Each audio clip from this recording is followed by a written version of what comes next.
একটি জিন কেটে পরিবর্তন করেই একদিন হয়তো বিপজ্জনক মাত্রার উচ্চ কোলেস্টেরল স্থায়ীভাবে কমানো সম্ভব হবে, এমনটাই ইঙ্গিত দিচ্ছে নিউ ইংল্যান্ড জার্নাল অব মেডিসিনে শনিবার প্রকাশিত এক প্রাথমিক গবেষণা।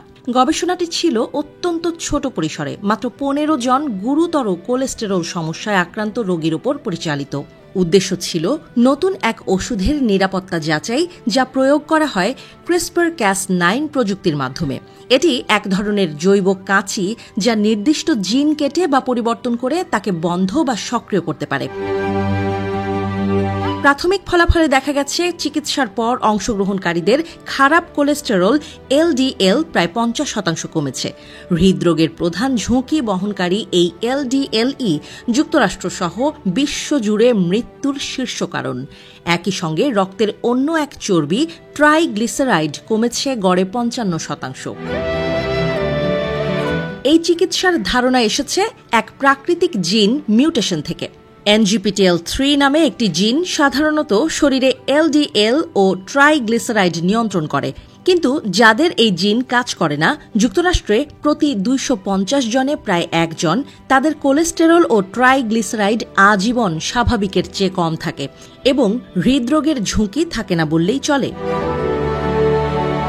গবেষণায় অংশগ্রহণকারীদের বিভিন্ন মাত্রায় ওষুধটি দেয়া হয় শিরায় ইনফিউশনের মাধ্যমে। সর্বোচ্চ মাত্রা গ্রহণকারীদের LDL ও ট্রাইগ্লিসারাইড যথাক্রমে 50% ও 55% পর্যন্ত কমে যায়। তবে কিছুটা কমে গেছে ভালো কোলেস্টেরল HDL। প্রকৃত মিউটেশনধারীদের ক্ষেত্রেও এটি দেখা যায় এবং ক্ষতিকর নয় বলে জানা গেছে গবেষণায়। গবেষণায় দেখা গেছে নতুন ওষুধটি শুধুমাত্র যকৃৎ বা লিভার কোষে জিন পরিবর্তন ঘটায়, শরীরের অন্য কোনো অংশে নয়। ফলে দীর্ঘমেয়াদী ঝুঁকি তুলনামূলক কম বলেই মনে করছেন গবেষকরা। প্রাথমিক পার্শ্ব প্রতিক্রিয়া ছিল সামান্য, যেমন ইনফিউশন স্থানে হালকা জ্বালা। একজন অংশগ্রহণকারীর মেরুদণ্ডে ডিস্ক সমস্যার দেখা দেয়, আরেকজনের লিভার এনজাইম কিছুটা বেড়ে যায়, তবে 2 সপ্তাহের মধ্যে স্বাভাবিক হয়ে যায়। একজন রোগীর মৃত্যু হলেও গবেষকরা জানিয়েছেন এটি ওষুধের কারণে হয়নি। তিনি অত্যন্ত কম মাত্রা পেয়েছিলেন এবং আগে থেকেই গুরুতর হৃদরোগে আক্রান্ত ছিলেন।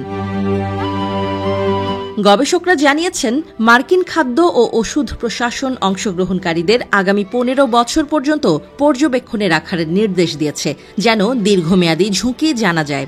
সংশ্লিষ্ট গবেষকরা আরও জানিয়েছেন এটি এখনও প্রাথমিক পর্যায়ে। অনেক ওষুধে শুরুতে আশাব্যঞ্জক মনে হলেও পরে নিরাপত্তা নিয়ে ব্যর্থ হয়েছে। তাদের পরামর্শ, তারা বর্তমানে কোলেস্টেরল কমানোর ওষুধ নিচ্ছেন, তারা অবশ্যই তা চালিয়ে যাবেন।